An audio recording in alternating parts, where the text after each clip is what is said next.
Sud Radio Berkov dans tous ses états. Le face-à-face. Et jusqu'à 14h, nous sommes avec Caroline Galacteros, géopolitologue, présidente du think tank Géopragma, qui a enseigné notamment l'éthique de guerre et la stratégie à l'école de guerre à HEC et à l'ENS. Et puis nous nous posons cette question. Depuis la guerre en Ukraine, une nouvelle partition du monde se dessine. Alors faut-il parler d'alliance de circonstances ou d'une réelle recomposition géopolitique durable? Bonjour Caroline Galacteros. Bonjour. Alors, Caroline Galacteros, je suis très heureux de vous retrouver. On vous avait déjà reçu ici, bien sûr. En fait, on ne va pas faire un bilan très précis militaire, politique. On le fait chaque jour. Et je crois qu'avec vous, justement, un peu de recul par rapport à la situation, je dirais presque du monde. Parce qu'aujourd'hui, ce qui est très frappant, et on en parlait justement hors antenne, c'est que l'Iran a demandé à rejoindre le BRICS. Le BRICS, je rappelle, Brésil, Russie, Inde, voilà, et puis Chine, et exactement, et Afrique du Sud, voilà. Donc ce n'est pas rien, et on constate quelque chose, alors qu'on l'avait dit, rappelez-vous, que l'économie russe serait à terre, et nous assistons, comme disait Bruno Le Maire, à l'effondrement de l'économie russe. On sait ce qui s'est passé depuis, avec le rouble, avec tout cela, avec nos échanges, avec les produits. Au fond, est-ce que, du point de vue géopolitique, justement, et géostratégique, est-ce qu'on assiste à une recomposition, on pourrait presque dire un basculement, Caroline Galacteros, après 4 mois de guerre et d'invasion? Tout à fait. En fait, nous sommes sans arrêt dans l'immédiateté des actions, des réactions sur le conflit ukrainien. Mais ce qui se passe derrière, à cette occasion, et qui est accéléré par, certes, l'opération russe, mais tout ce qui l'a précédé, tout ce qui l'a préparé d'une certaine manière, c'est une bascule du monde beaucoup plus globale, qui était en germe depuis déjà des années, mais qui là prend un coup de fouet, alors, un coup de cravache. En quoi consiste cette bascule ? Exactement. Cette bascule du monde, c'est finalement la contestation de plus en plus organisée, poursuivie méthodiquement entreprise, d'un ordre occidental, à la fois politique mais aussi économique et financier, qui ne correspond plus à la réalité du monde. Et en fait, l'Occident, j'allais dire, a un peu pris ses désirs pour des réalités après la fin de la guerre froide. Et on est maintenant au bout d'une longue ligne, ça a mis quelques décennies, finalement, où on s'est imaginé que l'hégémonie occidentale, avec comme puissance de tête l'Amérique, pourrait se poursuivre. Et que le monde... Indéfiniment, et que le monde s'y ferait. Voilà. Or, il s'est passé beaucoup de choses depuis 1991, et il y a eu, à mon avis, une autre ligne, mais qui ne se voyait pas et dont on ne parlait pas, et qu'on a gentiment recouvert de tout un tas d'arguments moralisants, absolument, en fait, d'un grand cynisme, qui était cette ligne de discrédit moral et politique de l'Occident, notamment à travers toutes ces interventions qui ont eu lieu depuis 1991. Irak, Koweït, Syrie, Libye, Yémen, enfin bon, ça n'arrête pas. Voilà. Et aujourd'hui, Ukraine. Ukraine. Donc il y a en fait voilà, il y a des courants, il y a des tendances. Ukraine, c'est en réponse quand même à l'invasion russe, faut le dire. Oui. C'est en réponse. Oui, bien sûr, il y a eu une invasion russe d'un État souverain, c'est évident. Mais cette invasion russe, cette action que nous percevons comme une pure agression sortie toute armée de l'esprit malade et maléfique du président russe, est, si vous voulez, quand même le résultat d'un long processus de dégradation. C'est ça, oui. Voilà, de la sécurité en Europe, et de la sécurité en Europe, plus généralement. Alors justement, c'est très intéressant. Sécurité en Europe, vous parlez de cela. C'est-à-dire, ce que vous dites, c'est qu'il y avait cette espèce de quelque chose, un chaudron qui était là, qui se préparait, et vous dites vous-même, assez justement, Caroline Galacteros, qu'on n'a pas voulu le voir. Ça n'existait pas, il y avait l'Occident, et puis le reste, ça ne nous convient pas. On est dans la méthode Coué, déjà, en termes de puissance et d'influence. Clairement, on pratique, on est très bon. On est très très bon. Donc on est dans une déconnexion, et surtout les Européens, parce que les Européens ne se rendent pas compte de la nasse dans laquelle ils sont en train de se mettre. En suivant l'Amérique, on va en parler, mais on est dans une déconnexion totale avec la réalité des évolutions des lignes de force du monde. Bien sûr, l'émergence de la Chine, mais aussi la résurgence d'un certain nombre de puissances, qu'on dirait régionales ou pour la Russie globale. Comme par exemple Comme la part la Turquie, Chine. comme l'Iran, comme certaines puissances africaines d'ailleurs, qui émergent aussi. Et bien sûr, nous avons les Russes qui, eux, après cette décennie catastrophique, de leur point de vue, catastrophique des années 90, sont repartis à l'assaut de leur puissance perdue, si vous voulez. Et on voit bien aujourd'hui qu'en dépit du monceau, du tombereau de sanctions dont on les agonie jour après jour, eh bien malgré tout, ces lignes de puissance, de volonté de puissance et de refus de la marginalisation mondiale et géopolitique, elles sont toujours là et elles s'expriment. Et on se demande si ces sanctions ne servent pas de râteau et qui nous retombent dessus en boomerang. Ah mais ça c'est tout le problème des sanctions. D'abord, il y a un problème moral, c'est-à-dire quand même, on sait bien que derrière l'arme économique des sanctions, il y a en fait l'idée qui est vraiment tout sauf morale précisément et certainement pas éthique, qui est de faire souffrir les peuples pour qu'ils déposent leurs dirigeants. Voilà, pour que ça change. Le régime change, qui est une vieille idée. Mais là, on est en plus face à des évidences, à des faits, qui est effectivement la dépendance européenne au gaz russe.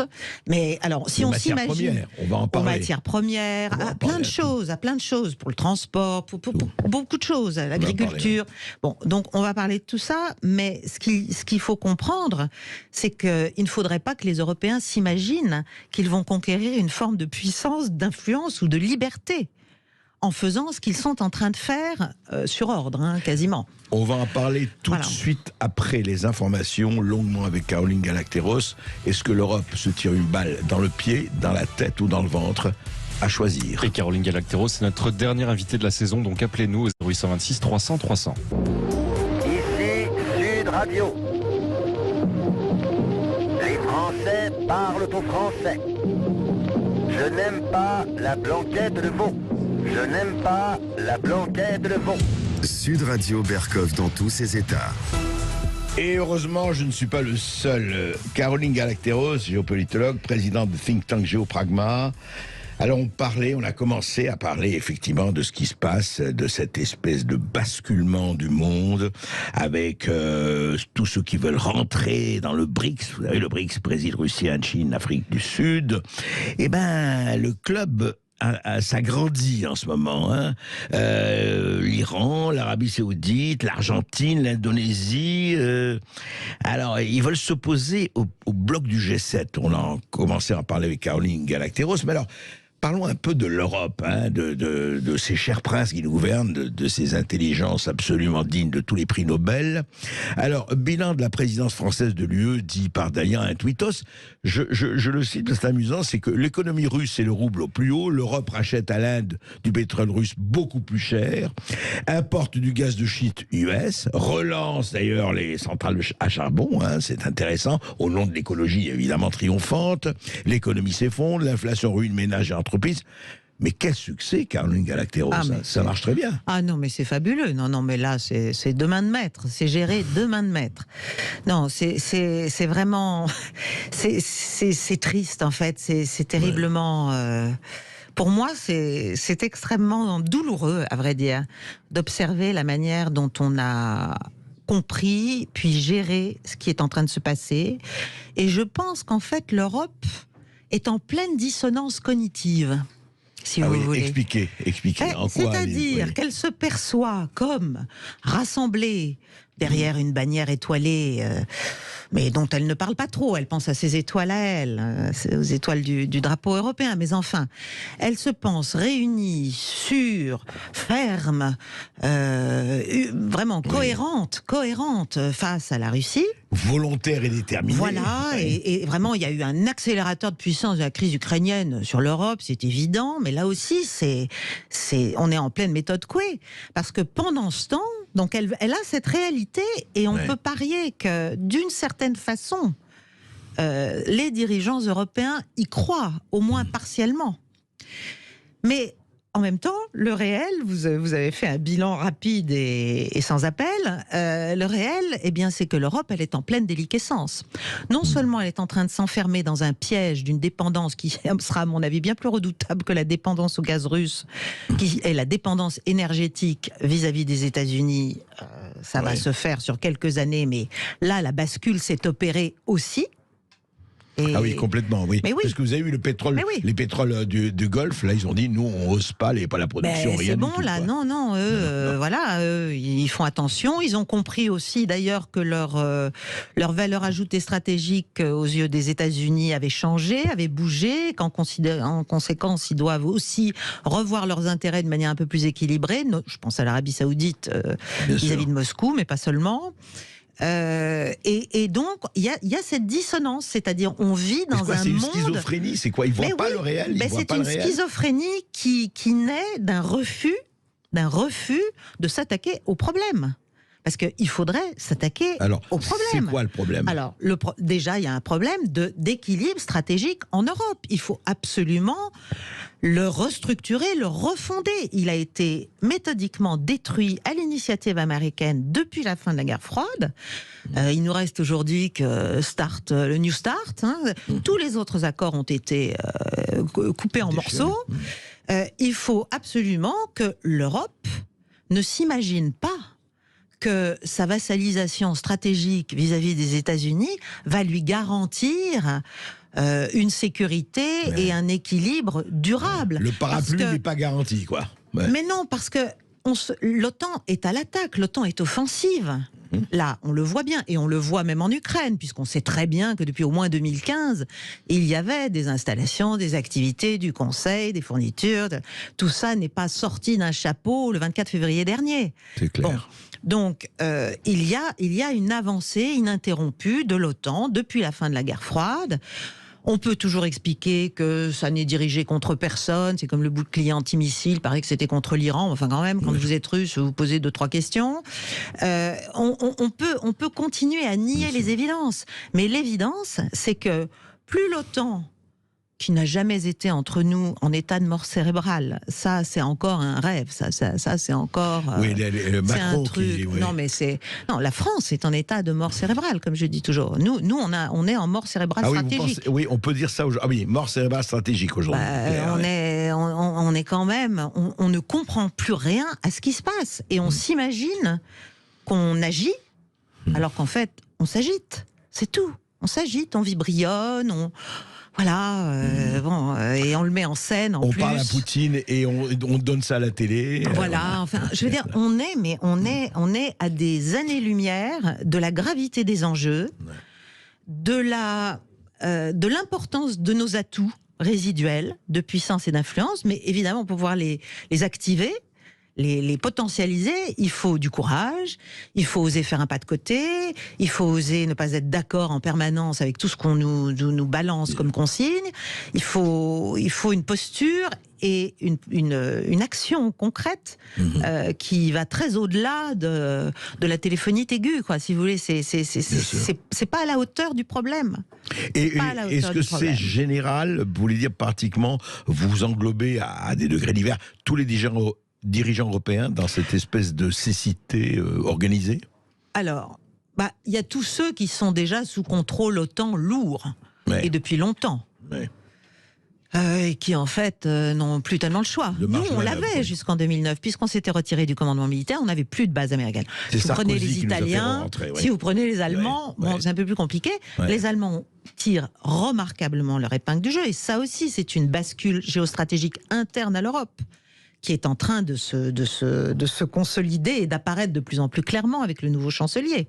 Non seulement l'augmentation à la faveur de la guerre en Ukraine de 100 milliards du budget de l'armement, mais des déclarations de plus en plus, on va dire, désinhibées sur la vocation centrale. On ne fait plus profil bas sur le plan. Non, on ne fait plus profil bas et on explique qu'on est la puissance centrale. Voilà, et qu'on est la première économie européenne, déjà, on le rappelle quand même.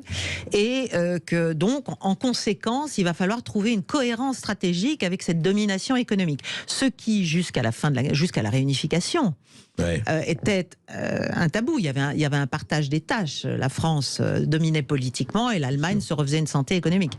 Bon, là, on n'est plus du tout là-dedans. Et l'Allemagne est devenue vraiment, à mon avis, le pion américain. Elle l'est depuis toujours. Mais là, il est clair que c'est une manière aussi de brider, à travers le couple franco-allemand moribond, on le voit en matière d'armement, là, nettement, c'est une façon aussi de brider la France et ses éventuelles velléités d'avoir un discours un peu martial. Mais de toute façon, pour avoir un discours martial, déjà, il faudrait avoir des armées suffisamment remusclées. Et deuxièmement, il faut prendre la mesure de ce que nous pourrions faire en tant que France à l'aune du réel stratégique. Et on pourrait faire des choses. On peut faire des choses. Mais bien sûr qu'on aurait pu faire des choses. Enfin, nous étions quand même une puissance garante des accords de Minsk. Bon, qu'est-ce qu'on en a fait? Rien. On se rend même compte que le menu des accords n'est pas connu au plus haut sommet de l'État. C'est un vrai sujet quand même.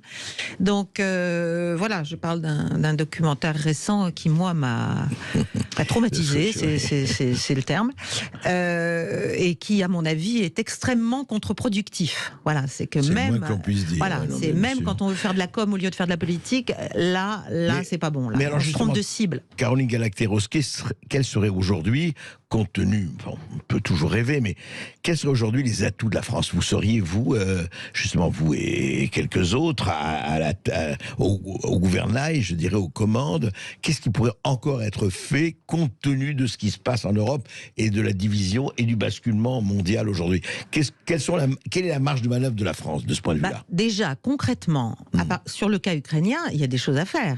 Il faut se désolidariser, à mon avis, de l'escalade que nous sommes en train de nourrir depuis maintenant 4 mois. Escalade militaire quand même de plus en plus grave, de plus en plus lourde. C'est-à-dire on est en train vraiment de polariser la situation et la France le fait comme les autres et même un peu plus que certains. Mais vous avez vu une chose magnifique, vous savez qu'on a livré des canons César à l'Ukraine qui valent je ne sais pas combien de millions et ça y est, des Ukrainiens sont en train de le revendre aux Russes. Oui, mais bien sûr. Ah, mais ça, le business is business. C'est comme en Bosnie-Herzégovine dans les années 90. Vous savez, à quelques kilomètres de Sarajevo, vous aviez un marché sur lequel tous les belligérants qui s'étripaient joyeusement dans tout le pays au même moment se revendaient leurs armements les uns les autres. Alors là, bon. Très donc voilà, bon. D'accord. Donc on pourrait faire ça, mais ça, il faut oser faire un pas de côté. Ensuite, il est évident qu'on devrait, pour moi, être à l'initiative de propositions sérieuses, crédibles, adaptées, vis-à-vis du président Poutine, vis-à-vis de la Russie, pour neutraliser, finalement, c'était son exigence, et c'est une vieille exigence, ça fait des années qu'il en parle. Pour neutraliser stratégiquement l'Ukraine. Neutraliser, ça ne veut pas dire détruire, justement. Non, ça veut dire faire en sorte qu'il y ait de nouveau une zone, que ce pays soit un pays tampon. Ça ne veut pas dire qu'il n'a pas le droit... Non, qu'il soit indépendant, autonome et tampon. Qu'il comprenne que sa neutralité est sa protection. On va en parler tout de suite après cette petite pause. À tout de suite. Et si vous êtes victime d'une téléphonite aiguë, appelez-nous au 0826 300 300. Radio. Les Français parlent au français. Les carottes sont cuites. Les carottes sont cuites. Sud Radio Berkov dans tous ses états. Alors, je m'adresse à l'ancien enseignant de l'école de guerre et de stratégie, école de guerre, à HEC, à l'ENS et ailleurs. Au fond, il y a quelque chose quand même qui me frappe. D'un côté, allez, on le voit, allez, on va le dire, que militairement, la Russie gagne, en tout cas, et je ne sais pas si la guerre est gagnée, c'est pas le problème, et je n'ai pas de point de vue de parti, c'est pas une question de morale, c'est une question de regarder les faits. La Russie est en train de gagner la guerre, en tout cas sur le Donbass et compagnie, on voit bien ce qui est en train de se passer, et je crois qu'il n'a jamais été question pour elle d'occuper toute l'Ukraine, etc. Enfin, j'en sais rien, mais je crois pas, vous me direz. Mais surtout, le narratif, qu'il soit politique ou médiatique, c'est non, ça réussit. Russie. Les Russes sont démoralisés. Poutine, d'ailleurs, est, comme chacun sait, un cancer terminal, etc. Enfin, qu'est-ce que c'est que c'est quoi? C'est ce que vous appelez la dissonance cognitive? Oui, c'est ça. C'est-à-dire, on n'est pas dans le, pas dans le réel, parce que être dans le réel nous forcerait à nous poser beaucoup de questions sur nous-mêmes, nos actions passées, présentes. Il faut revenir sur soi. C'est comme dans une négociation d'ailleurs, se remettre en question. Oser faire des coups d'arrêt, oser changer de pied, oser se dire non, il faut être vraiment réaliste. Mais encore une fois, pour moi, le réalisme et d'ailleurs la réelle politique, c'est pas des gros mots. C'est comme ça qu'on peut arriver à des solutions, à des compromis. Si on est dans le délire et dans la toute puissance, le résultat est là. Et le résultat, effectivement, c'est que la Russie est en train d'atteindre ses objectifs initiaux. De ce qu'elle a appelé l'opération spéciale, enfin en tout cas de son entrée en Ukraine militaire. Il ne s'agissait évidemment pas d'envahir l'Ukraine, on n'envahit pas l'Ukraine avec 160 000 hommes, voilà, on se calme. En revanche, elle a empêché l'offensive ukrainienne qui, elle, était en préparation. On a retrouvé l'ordre d'opération à Gostomel, etc.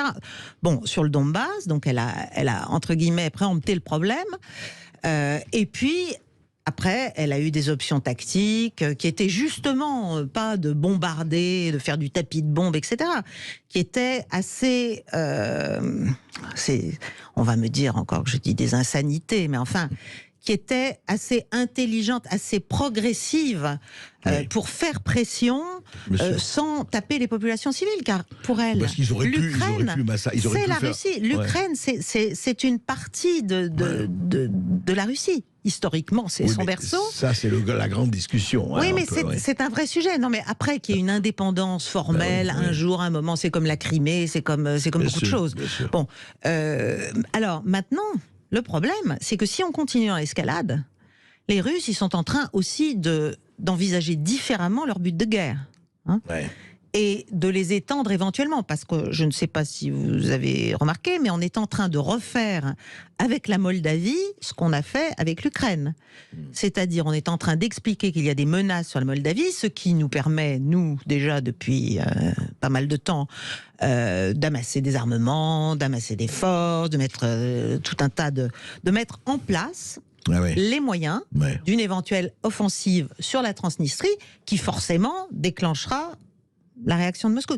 Donc on est dans un jeu, et on s'imagine que c'est un jeu. Oui, c'est pas un jeu. Oui. C'est pas Parce un jeu. qu'au bout du compte, ça peut être très grave. Très grave. Ça peut être très grave, et il faut pas non plus sous-estimer les questions d'équilibre politique interne en Russie et des pressions que peut subir Poutine, qui, certes, bien qu'on le voit comme un monstre vivant, est aussi un homme qui a des équilibres à maintenir, ne serait-ce que pour se maintenir au pouvoir lui-même, mais en tout cas des équilibres entre des tendances infiniment plus dures et radicales que lui, qui vont vers l'autarcie. À l'ultranationaliste russe, qui sont prêts à tout, y compris au nucléaire. Donc on voit bien que là, l'OTAN, enfin les États-Unis, l'OTAN et l'Europe dans le sillage, dans la traîne, sont en fait dans une véritable offensive pour couper une fois pour toutes la Russie de l'Europe. Parce que ça, c'est le cauchemar géopolitique américain, je le dis toujours et je le redis. C'est ça. C'est la relation germano-russe. Bon, bah là, c'est clair, le deal a été fait, c'est bon, les Allemands ont dit OK. Pour eux, le cauchemar américain, en fait, Caroline Galacteros, ce serait l'Europe de l'Atlantique à l'Oural. Ah, bah bien sûr. C'est le cauchemar américain. Bien sûr, c'est ce que disait De Gaulle. Mais bien sûr, parce que ça veut dire que l'Eurasie peut devenir véritablement puissante. Nous sommes le boulisme de l'Eurasie. Mais ça va jusqu'à la Chine. Or, on voit bien maintenant, avec le projet chinois, qui est aussi un projet de souveraineté assez conquérante, qu'il s'agit de faire en sorte, de remettre l'Europe aux ordres. Et c'est fait, quasiment, à part quelques-uns qui ruent un peu dans les brancards et qui essaient de trouver des compromis avec Moscou. Et derrière, de pouvoir affaiblir durablement la Russie. C'est pour moi une erreur stratégique occidentale majeure. Parce que la Russie aurait dû être basculé dans notre camp. Dans notre camp. En Donc fait, là, ils ont jeté la Russie dans les bras de la Chine et de l'Asie. On est en train de se préparer, encore une fois, on se fabrique un ennemi colossal, parce que cette fois-ci, l'ennemi va être colossal. Et voilà. oui. Ça, c'est très important, et c'est vrai. Mais alors, le but des Américains, c'est quoi? Ils savent très bien qu'ils ne pourront pas être tout seuls. Ils veulent être toujours la seule puissance au monde. C'est ça, vous croyez Vous savez, les empires sont un peu tous comme ça.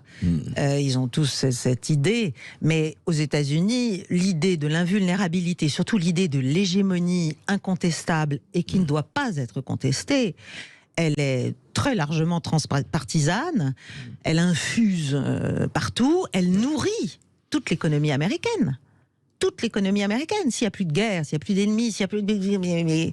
C'est bien là, on leur conteste à ce moment-là leur prétention à diriger. On a l'impression que Trump était un peu en arrière là-dessus. Trump, à mon avis, Trump, il était beaucoup plus pragmatique. Ça ne l'a pas empêché d'être très dur avec les Chinois, de mettre des sanctions, des restrictions, etc. Il était beaucoup plus pragmatique par rapport à la Russie, etc., par exemple. Voilà, il était beaucoup plus pragmatique et ça n'était pas, je dirais, il cherchait pas à faire des guerres partout.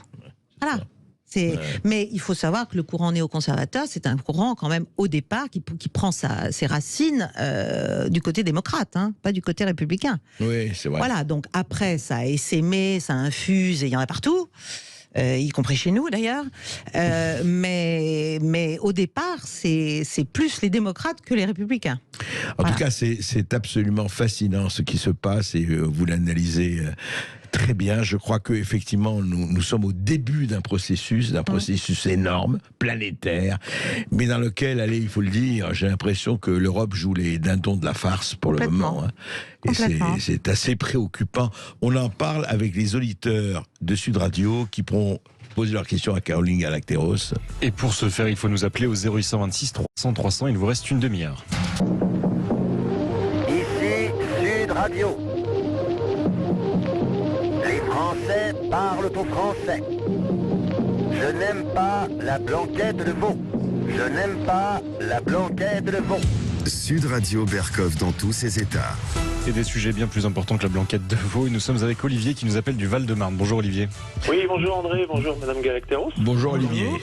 Et en fait, j'abonde totalement dans ce qu'explique Madame Galacteros sur le fait que, moi je dirais cogito ergo sum, mais ça n'existe plus au sommet de la tête de l'État français, puisque on a un télégraphiste, c'est une marionnette aux mains d'oligarques et aussi aux mains de Biden. Rappelez-vous l'ambassadeur français en Hongrie qui avait expliqué, Monsieur De Villiers, il était invité chez vous, Monsieur Berkov, à une époque. Oui.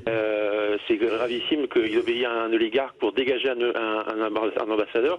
Secondo, il faut arrêter le désastre industriel du SCAF. C'est une ignominie. Le SCAF, en fait... le SCAF, expliquez. Le SCAF, c'est un projet d'avion européen entre l'Allemagne et la France. Macron a tordu le bras de la famille Dassault pour les obliger à faire ce projet. Ils ne le voulaient pas. Faut savoir une chose, c'est que ça fait des décennies que les États-Unis essayent de tuer Dassault. Et ils le font en sous-marin, là, parce qu'ils utilisent l'Allemagne, qui est un petit soldat aux ordres des États-Unis. Et de l'autre côté, vous avez l'Allemagne qui achète, je crois, 15 ou 25 avions F-35, en l'occurrence.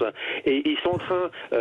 Dassault a dit clairement, il n'y a rien qui est en train de se faire, ça n'avance pas, on a un projet, un plan B en l'occurrence, il faut aller sur ce plan B. Je vois pas l'intérêt non seulement de donner la technologie aux Allemands, mais en plus on est en train de se travestir, c'est-à-dire on parlait des fameux canons César, monsieur de Castelnau qui est un invité régulier de Sud Radio, il a dit c'était tombé dans l'escarcelle des Russes, comme quoi ça avait été capturé ou vendu. La rétro-ingénierie va pas se faire attendre puisque les Russes vont pouvoir dénoncer, dire aux ennemis de la France comment détruire les Césars. Moi, je voulais savoir la réaction de Mme Galacteros sur le fait, est-ce qu'il faut arrêter cette hémorragie, je dirais, anti-française, parce qu'on a un anti-français à la tête de l'État, et c'est quelqu'un, pour moi, qui est un traître à la nation française. C'est mon avis. Bon, ça, c'est votre avis. On ne va pas... Ça, c'est votre avis. Vous avez tout à fait la responsabilité, le droit de le dire. On ne va pas aller, nous, jusque-là. Ce n'est pas nos jugements. Mais Caroline Galacteros, sur le fond de ce que dit Olivier, effectivement, ça se passe comme ça. On est en train de brader Dassault, Allemagne, etc. Alors, non, j'abonde pas sur le traité à la nation, mais sur les questions industrielles. Oui, il est vrai que ce programme SCAF était totalement déséquilibré en notre défaveur, donc en défaveur de Dassault. C'est vrai qu'il y a un plan B avec nos industriels, avec Thales, avec Nexter, et de toute façon, il est temps. Enfin, je dirais que les Allemands, maintenant, eux-mêmes, d'ailleurs, dans certaines déclarations, laissent entendre que pour eux, les programmes en coopération, parce qu'il y avait aussi un char qui était en comment dirais-je, en parallèle de ce projet d'avion de 6e génération, les Allemands laissent entendre que tout ça, c'est un peu fini. Hein. C'est un peu terminé. Et je pense que nous avons intérêt à, en fait, à comprendre ce qui se passe, je l'ai évoqué tout à l'heure, en termes de bascule géopolitique interne des rapports de puissance en Europe. En Europe, oui. Entre la France et l'Allemagne. Le fameux couple. Voilà, le fameux couple qui va très mal et qui essaie de sauver encore un peu les apparences, mais qui est quand même en mauvais état et qui bat de l'aile. Donc, oui, il est temps d'être cohérent, en fait. Ça ne veut pas dire devenir hostile à l'Allemagne, évidemment, non. En revanche, on peut rappeler, et là, Olivier nous devons protéger nos industriels, ça c'est clair. Et Olivier n'a pas tort de rappeler ce qui s'est passé avec Alstom. La vente à General Electric, des turbines, enfin, etc. Bien sûr, bien sûr. Augustin. Merci Olivier pour votre appel. Nous allons en Dordogne avec Béranger. Bonjour Béranger. Bonjour Béranger. Oui, bonjour André Berkoff, bonjour tout le monde. On vous écoute Béranger. Bonjour. Béranger.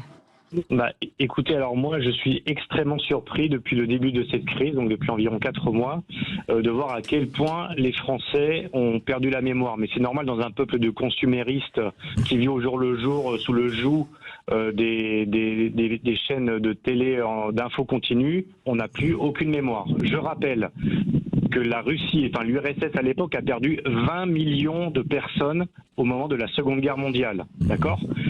Il y a eu 20 millions de morts, civils et militaires. Les chiffres sont contestés parce que les Russes, à l'époque, disaient 26 millions. Mais on va garder 20 millions. Oui. Bon, depuis plus de 50 ans, 60 ans, 70 ans, on est sous le joug de la propagande américaine à tous les niveaux, culturel, cinématographique, musical. On bouffe de l'américain tous les jours depuis 50 ans, 60 ans, d'accord ? Donc en fait, les Français se sont identifiés aux États-Unis. Mais les États-Unis, eux, ne roulent que pour leurs pommes. Ils roulent pas pour nous, en fait. Plus l'Europe est faible, plus les États-Unis sont heureux.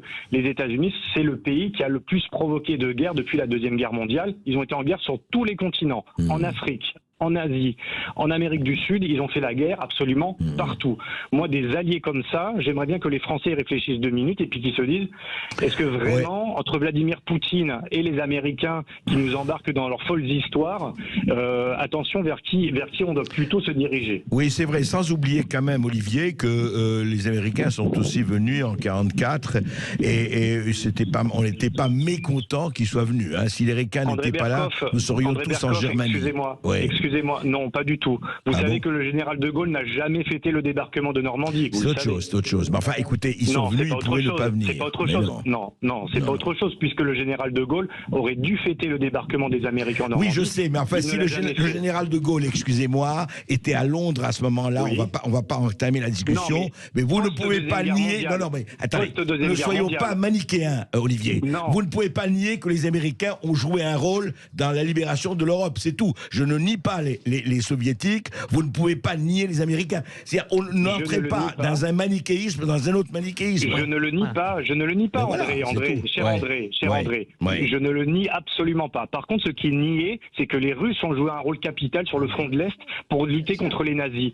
Sans les Russes, on serait en Germanie. Mais Béranger, on est tout à fait d'accord. On est tout à fait d'accord là-dessus. Et bien voilà. Alors Caroline, attendez, on va donner la parole à Caroline Béranger, mais on vous a bien écouté, il n'y a pas de problème, et vous avez tout à fait le droit et la raison de dire ce que vous dites. Allez-y. Alors, je pense que, André, vous avez prononcé le vrai sujet, c'est qu'il faut s'éloigner le plus possible de tout manichéisme. Il ne s'agit pas de passer d'une dépendance à une autre, il s'agit de prendre une carte et de regarder où nous nous trouvons et de regarder où est notre avenir économique, où sont nos intérêts sécuritaires, où se trouve la Russie, qui, comme disait je ne sais plus qui, va rester notre voisin et n'a pas l'intention de déménager, et d'essayer de comprendre à partir de là quelles seraient les conditions intelligentes. Ça ne veut pas dire ne plus être allié des Américains, mais ça ne veut pas dire forcément emboîter le pas de toutes leurs aventures à eux, si vous voulez. C'est-à-dire, je ne vois pas pourquoi l'Europe a besoin d'être uniquement espèce d'appendice stratégique aux ordres de qui que ce soit. De qui que ce soit. Voilà, il ne s'agit pas d'être, encore une fois, ni pro-russe, ni pro je ne sais quoi. C'est pas le sujet. Le sujet, c'est de se dire qu'est-ce qui est intéressant pour nous, de quoi avons-nous besoin. Or, nous, en tant que Français, de mon point de vue, nous sommes une puissance naturellement d'équilibre. Nous ne sommes pas gigantesques, mais nous avons des atouts, mais nous avons des armées, mais nous avons un siège au Conseil de sécurité, mais nous sommes une puissance atomique, mais nous sommes encore quand même une économie qui, avec un peu de... Enfin, pourrait reprendre du poil de la bête. Et donc, nous avons un réseau, nous avons le deuxième domaine maritime du monde, nous avons la francophonie, nous avons d'anciennes positions que nous avons abandonnées extrêmement légèrement, toujours au nom de la même chose, la défausse européenne, le leurre de la puissance européenne, le fait que la France est tellement minuscule, tellement petite, tellement picrocheline qu'il vaut mieux renoncer et tout abandonner. Donc il y a beaucoup de choses à faire pour reprendre, ne serait-ce qu'en Europe, un poids stratégique relatif en termes d'influence et de puissance plus important, ne serait-ce que vis-à-vis de l'Allemagne. Oui, parce qu'on voit... Ne serait-ce que vis-à-vis de l'Allemagne. Un mot avant de redonner la parole aux éditeurs. Caroline Galacteros, vous êtes, vous, pour un certain Frexit, ou pour le Frexit, ou pas? Non. Non, pas du tout. Moi, je suis... Non, alors là, moi, non. Non, je pense qu'on n'a pas besoin... voilà, on a fait ce qu'on a fait. De l'Europe pour faire ce qu'il y a à faire. Mais non, on ne peut... Enfin, ça me semblerait... là, pour le coup, ça me semblerait extrêmement hasardeux. Hein. On n'est pas les Anglais, on n'a pas gardé notre monnaie, c'est pas... Parce que les Anglais, ils en sortent pas mal. Hein. Oui, mais ils avaient la livre. Et puis les Anglais, eux, pour le coup, sont l'appendice américain consentant, mais enfin dominant. Ouais. Donc... voilà, ils ont la livre, ils ont la reine aussi. Voilà, non mais ça n'est pas négligeable. Enfin, ça, on pourra en parler. God save the Queen. Pour le moment. Voilà. Merci Béranger pour votre appel. Nous sommes avec Jacques qui nous appelle de Paris. Bonjour Jacques. Jacques, bonjour. Oui. Bonjour Monsieur Berkoff, bonjour Madame. Voilà, je vous appelle parce que, en fait, j'ai une question principale à vous poser et puis une deuxième éventuellement. Allez-y. La première, c'est, on va sortir un peu d'Europe et de France, si vous le voulez bien. Volontiers. J'aimerais savoir comment vous analysez la politique israélienne dans le conflit entre la Russie et l'Ukraine. Je ne pense pas qu'elle soit lisible, mais peut-être avez-vous quelques lumières là-dessus. Deuxième question, c'est un peu plus de la prospective. Alors, je ne sais pas si vous y répondrez ou si même vous pourrez y répondre. Est-ce que vous ne craignez pas qu'à force de réhabiliter des personnages, je parle des Ukrainiens là, des personnages de la Seconde Guerre mondiale qui sont plus que douteux, on ne risque pas un jour de réhabiliter des personnages tout aussi douteux de la Seconde Guerre mondiale en France? D'accord. Ben écoutez, deux questions, Jacques. Caroline. Alors, première question, Israël et l'Ukraine. Je pense qu'il faut resituer les positions assez tempérées d'Israël au début en tout cas extrêmement discrète. Un peu moins depuis 2 mois d'Israël sur le conflit ukrainien. Il faut replacer ça dans d'abord les évolutions politiques internes israéliennes qui existent et deuxièmement dans le cadre d'une diplomatie israélienne qui elle aussi change ou en tout cas se révèle d'une façon qui nous paraît inattendue, mais qui était aussi en germe depuis longtemps. Alors, la relation Israël-Russie est quand même assez forte, et ça fait des années que le président Poutine s'y emploie, et a toujours trouvé des interlocuteurs côté israélien qui s'y sont employés aussi. Deuxièmement, il y a des enjeux qui dépassent l'Ukraine. Alors, oui, il y a les enjeux énergétiques, les enjeux technologiques, les enjeux financiers, mais il y a des enjeux aussi dans le Caucase. Il y a des enjeux notamment dans le conflit entre Azerbaïdjan et Arménie à propos du Haut-Karabakh. Et là, le rôle des Israéliens côté azéri et donc côté de la légalité perçue par les Russes, des revendications azéries, parce qu'il ne faut pas oublier ça, est importante. Donc là, encore une fois, le rôle d'Israël et le lien avec l'Ukraine, c'est une des cartes d'un échiquier.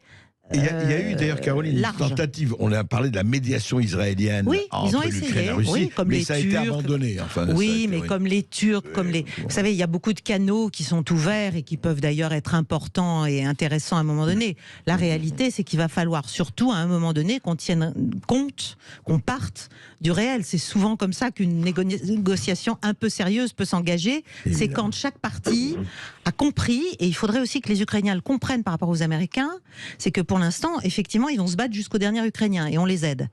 Mais en termes de population, et oui, voilà, il faudrait que Zelensky comprenne peut-être l'intérêt qu'il aurait à ne pas se mettre totalement sous la coupe américaine dans cette affaire. Deuxième question. La seconde question. Sur les personnages de la Seconde Guerre mondiale. Oui, mais là, c'est le grand tabou. Mais c'est le grand tabou, mais ça renvoie à Euromaïdan, ça renvoie à ce qui était quand même un coup de force. C'était pas une révolution pacifique, gentille et démocratique, Maïdan. Là encore, on est en pleine mystification. Il faut qu'on sorte de la mystification. Donc nous soutenons aujourd'hui, et je trouve ça extrêmement grave moralement, malgré tout, un pouvoir, des forces, des groupuscules, des milices. Alors, les Russes disent qu'ils ont fini avec la phase des nazifications parce que Azov, c'est un peu terminé. Enfin, il n'y a pas qu'Azov. Et tout cela remonte à la Deuxième Guerre mondiale. Parce qu'il faut savoir que pendant la guerre froide, il y avait tout un tas de groupuscules ukrainiens qui sont les ancêtres des Azov et compagnie, qui ont été, je dirais, traités, entretenus, en tout cas sauvés, par les services occidentaux. Au nom de la lutte contre le communisme. Et tout ce qu'on voit aujourd'hui, tout ce qui est venu renforcer le pouvoir ukrainien et faire tout ce qu'on a appelé les milices nationalistes, ce sont des gens qui viennent de là, qui viennent de tout ça. Voilà. Donc on a un vrai problème, on soutient effectivement des gens qui sont fondamentalement... Enfin, certains parlent de suprémacistes, c'est-à-dire qu'ils sont fondamentalement anti-slaves. Si vous entendez, Anne-Laure Bonnel l'avait montré, Poroshenko en train de parler des gens, des russophones du Donbass et de l'avenir qu'il leur promettait. Des sous-hommes. Des sous-hommes qui sont destinés à vivre dans des caves, etc. Donc c'est très grave idéologiquement tout ça. Donc on a escamoté cette réalité politique. On veut dire que c'est une lutte pour la démocratie et la souveraineté d'un pays. Je pense que malheureusement, ce pays est à la fois, et ce peuple certainement, la victime d'une stratégie qu'il dépasse complètement. Et peut-être que les politiques qu'il dirige ne sont pas forcément ses alliés. Et à la hauteur. Même objectif. Voilà. On se retrouve dans un instant avec vos appels au 0826 300 300. Ici Sud Radio. Les Français parlent au français. Les carottes sont cuites. Les carottes sont cuites. Sud Radio Berkov dans tous ses états. Et nous allons à Bayonne avec César qui nous appelle. Bonjour César. Bonjour César. Oui, bonjour tout le monde. Bonjour André et bonjour Madame Galacteros. Bonjour André. César. Bonjour César, pardon. Non mais je suis content que vous disiez bonjour André, ça me fait toujours plaisir. Mais là c'est César. Au moins comme ça c'est fait. Dites-moi César, alors on vous écoute. Alors c'est un sujet très intéressant. Alors je vais juste dire deux petites choses. D'abord moi ce qui m'impressionne, vous savez, c'est que pendant des décennies, des gens ont investi en Chine sous prétexte du pas cher, alors que l'Inde aussi était pas chère. Mais l'Inde est une grande démocratie, beaucoup de gens aujourd'hui s'en rendent compte, et la Chine est une vraie dictature, donc je suis très impressionné malgré tout on est investi en Chine. Donc pour moi, je vais vous dire, il y a des gens qui sont ce qu'on appelle qui ont des points de vue conspirationnistes là-dessus, ils se disent c'est quand même dingue qu'on ait investi en Chine, on a l'impression qu'on veut créer des guerres. c'est comme si on donnait de l'argent à la Corée du Nord. Vous voyez, il y a plein de gens qui ne comprennent pas qu'aujourd'hui on nous propose des téléphones. Non mais Xiaomi, César, on investit en Chine parce que c'était pas cher et que ça rapportait gros. C'est tout. La Chine était la grande puissance. Parce que l'Inde n'était pas. Alors l'Inde n'était pas au niveau de la Chine, honnêtement, au niveau du savoir-faire. Il faut le dire aussi, hein, César. C'était pas du tout les mêmes. Voilà, moi j'observe ça. Moi j'ai 30 ans. Allez, mais continuez. Oui. Je vous remercie de m'avoir expliqué, mais j'ai 30 ans, je trouve ça assez impressionnant. Parce que derrière, il y a aussi le financement d'une dictature et ça fait peur à beaucoup de gens aujourd'hui. Mais je suis d'accord. Je trouve ça impressionnant, voilà. Ouais. Parce qu'aujourd'hui, on risque d'avoir des problèmes avec l'histoire de, vous savez, l'île de Taïwan, tout ça. Donc, on va rediscuter de ça avec Caroline Galacteros. D'ailleurs, on fera une émission spéciale là-dessus d'ici quelques semaines.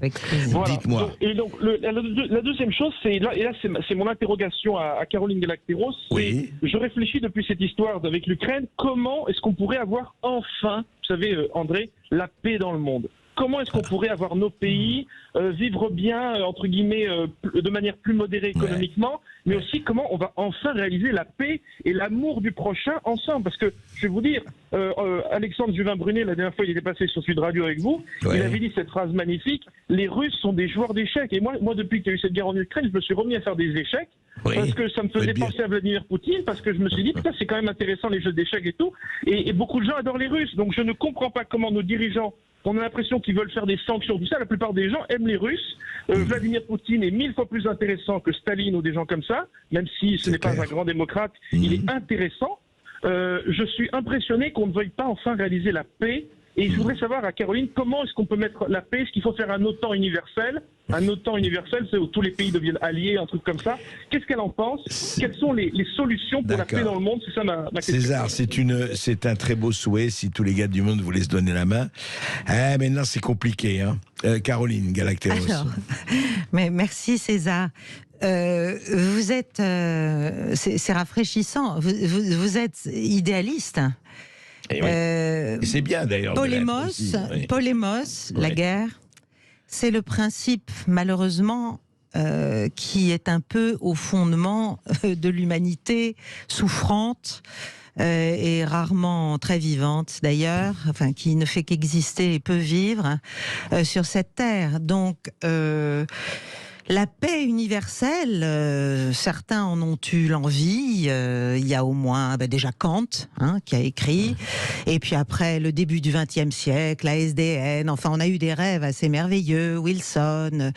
Bon, ce qu'on a fait de mieux en matière de contrôle des tensions et des conflits, c'était la Charte des Nations Unies. La Charte des Nations Unies, tout le monde s'est assis dessus. Ça a commencé après la Deuxième Guerre mondiale et ça ne s'est jamais arrêté depuis. Aujourd'hui, elle est dans un état, enfin, elle n'est absolument plus appliquée. On n'applique plus ni les principes d'intangibilité ou d'inviolabilité des frontières, ni de non-ingérence dans les affaires extérieures, etc. Le monde a complètement changé. Donc déjà, peut-être réhabiliter un certain nombre de mécanismes liés, de mécanismes onusiens qui ont été totalement désertés par les puissances, bien sûr par les États-Unis, mais pas seulement. Ce serait une bonne chose pour aller dans ce sens, non pas d'une paix universelle à laquelle j'aimerais bien croire, mais je n'y crois pas. En revanche, de préserver, de tenir par des équilibres qui seront toujours fragiles, des zones de tension importantes, qui sont en fait des zones de friction entre des convoitises et des ambitions d'État et des intérêts. Ça, oui, on peut le faire, mais pour ça, il faut renoncer à vouloir être le seul, j'allais dire, le seul dos argenté de la jungle, si vous voulez, le seul grand gorille, quoi. Il y en a d'autres, il y en a plusieurs. Voilà, oui, le gorille dominant, voilà. Ça ne marche pas comme ça maintenant. Il y a toute une petite troupe. L'espèce n'est plus en voie de disparition. Et nous avons un certain nombre de gorilles de dos argenté. Ça s'appelle le monde multipolaire. Oui, c'est la réalité du monde. Quant à l'Inde et à la Chine, là, je pense que vous tombez un peu dans le manichéisme.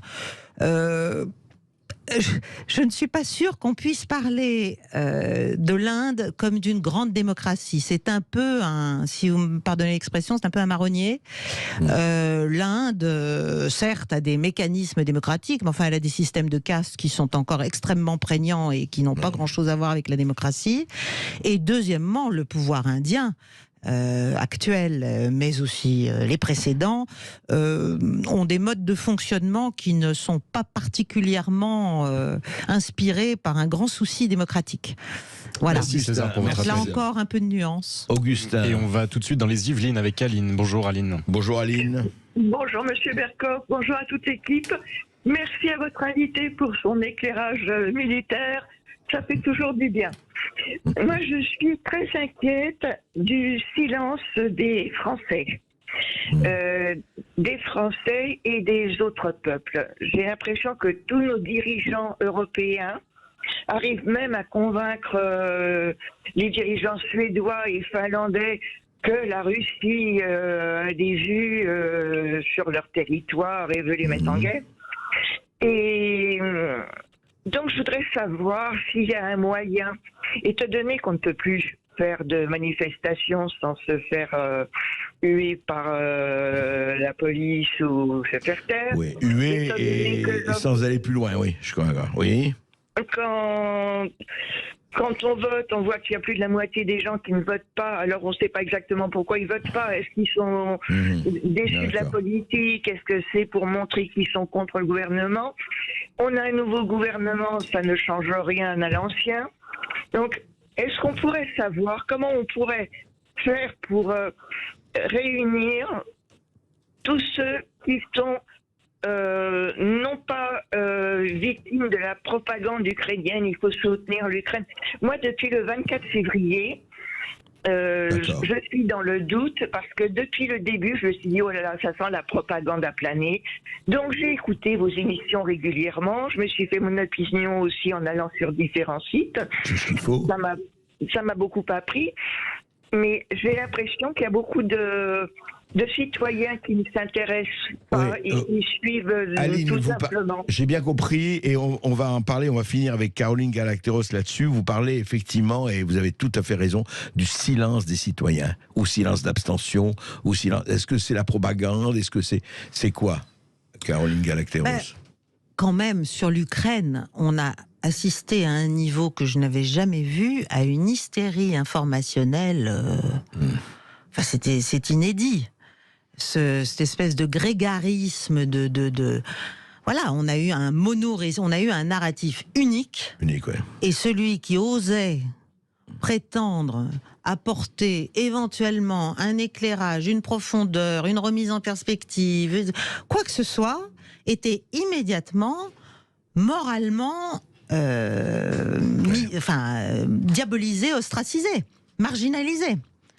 Donc ça a donné évidemment un alignement, voilà, des gens qui soit n'ont pas de conviction, soit ont beaucoup d'intérêt, soit se disent qu'ils ne peuvent pas prendre le risque de devoir affronter une meute univoque. Et nous ne serons pas, et vous n'êtes pas non plus, Caroline Galacteros, pour la monomanie. Ah non, pas du tout. Moi, je pense que le manichéisme, le grégarisme, tout ça, il faudrait une coalition du bon sens. C'est ce que vous appelez de vos voeux, madame.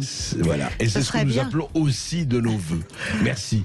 Et dans un instant et jusqu'à 16h, Brigitte Lay. Et puis demain, nous ferons un grand pêle-mêle de toutes les plus belles absurdités politiques de l'année. Et comme le dit André Bercoff, c'est pas triste. Et puis vous nous appellerez au 0826 300 300 pour faire le bilan.